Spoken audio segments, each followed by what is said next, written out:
একদিন রসুল সাল্লাল্লাহু আলাইহি ওয়াসাল্লাম তিনি তার সাহাবীদেরকে নিয়ে একটি ফাঁকা স্থানে বসেছিলেন। এই মুসলিম জগতে কি ঘটছে, কি চলছে, ফিতনা, ফাসাদ, ধর্ম নিয়ে কটূক্তি, এই সব নিয়ে আলোচনা করছিলেন। তখন রসুল সাল্লাল্লাহু আলাইহি ওয়াসাল্লামের মনে পড়ল খাইবারের কথা। খাইবার এমন একটি ফিতনা যাকে ধূলিসাৎ করাটা অত্যন্ত জরুরি হয়ে পড়েছিল।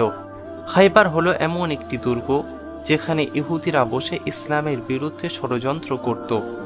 তারা চাইতো কিভাবে ফিতনা ফাসাদ সৃষ্টি করা যায়, আর এক মুসলমানকে অপর মুসলমানের সাথে কিভাবে লড়ানো যায়, এতে মুসলমানরা মুসলমানদের শত্রু হয়ে যাবে।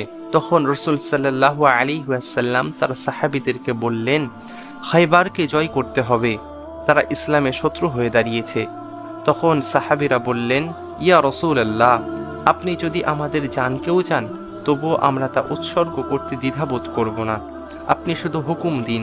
তখন রসুল সাল্লাল্লাহু আলাইহি ওয়াসাল্লাম সাহাবীদের উদ্দেশ্যে বললেন, আমি খাইবারের যুদ্ধে ইসলামের পতাকা তার হাতে তুলে দেব যে আল্লাহ ও তার রসুলকে ভালোবাসেন এবং আল্লাহ ও তার রসুল তাকেও খুব ভালোবাসেন। এই শুনে সাহাবীদের মধ্যে উত্তেজনা ছড়িয়ে পড়ল। তখন সব সাহাবীরা প্রচণ্ড আশাবাদী হয়েছিল যে রসুল সাল্লাল্লাহু আলাইহি ওয়াসাল্লাম ইসলামের পতাকা আমার হাতে তুলে দেবেন, এবং অন্য সাহাবী ভাবছিলেন আমার হাতে তুলে দেবেন। তাদের মনের মধ্যে এই চলছিল। পরের দিন রসুল সাল্লাল্লাহু আলাইহি ওয়াসাল্লাম এক সাহাবীকে উদ্দেশ্য করে জিজ্ঞাসা করলেন, হযরতে আলী রাদিয়াল্লাহু তাআলা আনহু কোথায়? সেই সাহাবী রসুল সাল্লাল্লাহু আলাইহি ওয়াসাল্লামকে উত্তরে বললেন, আলী রাদিয়াল্লাহু তাআলা আনহুর চোখে প্রচণ্ড ব্যথা, তাই তিনি কাল আসতে পারেননি। তখন রসুল সাল্লাল্লাহু আলাইহি ওয়াসাল্লাম সেই সাহাবীকে বললেন, যাও, আলী রাদিয়াল্লাহু তাআলা আনহুকে ডেকে নিয়ে আসো। সাহাবীটি রসুল সাল্লাল্লাহু আলাইহি ওয়াসাল্লামের আদেশ পাওয়া মাত্রই সেখান থেকে চলে গেলেন আলী রাদিয়াল্লাহু তাআলা আনহুকে ডাকার উদ্দেশ্যে। তিনি যখন আলী রাদিয়াল্লাহু তাআলা আনহুর কাছে গিয়ে সমস্ত ঘটনা খুলে বললেন, তখন আলী রাদিয়াল্লাহু তাআলা আনহু রসুল সাল্লাল্লাহু আলাইহি ওয়াসাল্লামের আদেশ শুনে তৎক্ষণাৎ সেই সাহাবীর সাথে বেরিয়ে পড়লেন। হযরতে আলী রাদিয়াল্লাহু তাআলা আনহু যখন আল্লাহ রসুল সাল্লাল্লাহু আলাইহি ওয়াসাল্লামের দরবারে পৌঁছালেন, তখন রসুল সাল্লাল্লাহু আলাইহি ওয়াসাল্লাম তার থুতু মোবারক হযরতে আলী রাদিয়াল্লাহু তাআলা আনহুর চোখে লাগিয়ে দিলেন। দেওয়ার সাথে সাথে হযরতে আলী রাদিয়াল্লাহু তাআলা আনহুর চোখ আল্লাহর রহমতে সুস্থ হয়ে গেল। তখন রসুল সাল্লাল্লাহু আলাইহি ওয়াসাল্লামের ইসলামের পতাকা আলী রাদিয়াল্লাহু তাআলা আনহুর হাতে তুলে দেন। পরের দিন যখন সবাই যুদ্ধের জন্য রওনা দিল, তখন খাইবারের প্রধান যোদ্ধা বেরিয়ে আসলো এবং সে বলল, আমি মারহাব, সেই যোদ্ধা আমি, যার সামনে কেউ টিকতে পারেনি, আমি তাকে পরাজিত করেছি।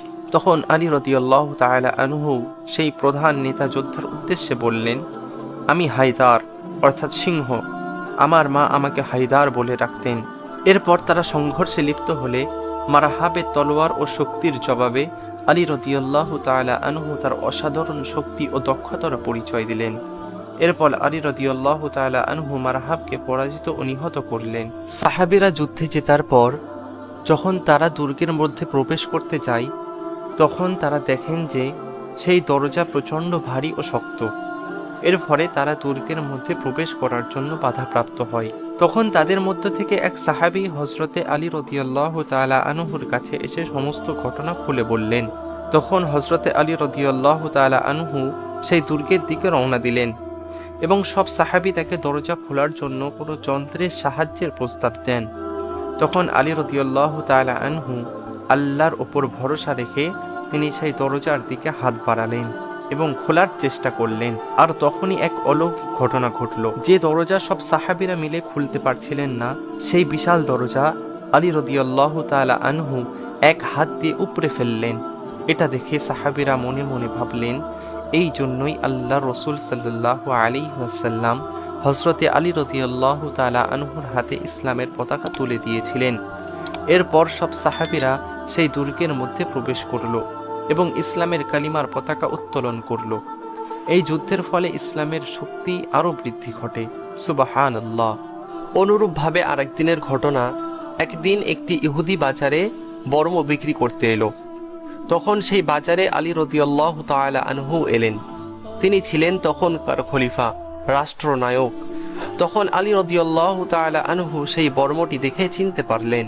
যে এটি তার নিজের বর্ম, যা তিনি কিছুদিন আগে হারিয়ে ফেলেছিলেন। তখন হযরত আলী রাদিয়াল্লাহু তাআলা আনহু সেই ইহুদি ব্যক্তিকে উদ্দেশ্য করে বললেন, এই বর্মটি আমার, আমি নিশ্চিত যে এটা আমারই ছিল, তুমি এটি কোথা থেকে পেলে? তখন সেই ইহুদি ব্যক্তিটি আলী রাদিয়াল্লাহু তাআলা আনহুর উদ্দেশ্যে পাল্টা উত্তর দিল, এটি আমার, আমি এটি অনেক দিন ধরে ব্যবহার করছি, আর তুমি যদি দাবি করো এটা তোমার, তাহলে প্রমাণ করতে হবে। তখন তারা দুইজনে মিলে আদালতের সিদ্ধান্তে মনোনীত হলো। এরপর যেদিন আদালতের দিন আসলো, সেদিন আলী রাদিয়াল্লাহু তাআলা আনহু ও ইহুদি দুইজনই উপস্থিত ছিলেন আদালতে, এবং সাথে ছিল হাসান রাদিয়াল্লাহু তাআলা আনহু ও আলী রাদিয়াল্লাহু তাআলা আনহুর সেবক, যার নাম ছিল কুম্বার। তখন বিচার শুরু হলে বিচারক আলী রাদিয়াল্লাহু তাআলা আনহুর কাছে জিজ্ঞাসা করলেন, তোমার কাছে কি কোনো প্রমাণ আছে যারা তোমার এই বর্মের মালিকানার সাক্ষী দিতে পারবে? বিচারকের প্রশ্নের জবাবে আলী রাদিয়াল্লাহু তাআলা আনহু বললেন, হ্যাঁ, আমার ছেলে হাসান রাদিয়াল্লাহু তাআলা আনহু ও আমার সেবক কুম্বার আমার এই বর্মের মালিকানার সাক্ষ্য দিতে প্রস্তুত। তখন বিচারক বললেন, ইসলামী আইন অনুযায়ী একজন ব্যক্তির পক্ষে তার ছেলে ও নিকট কোনো আত্মীয়ের সাক্ষ্য গ্রহণযোগ্য হয় না। এই ক্ষেত্রে তোমার কাছে যথেষ্ট সাক্ষ্য প্রমাণ নেই, তাই আমি এই বর্মের মালিকানা এই ইহুদি ব্যক্তির পক্ষে রায় দিচ্ছি।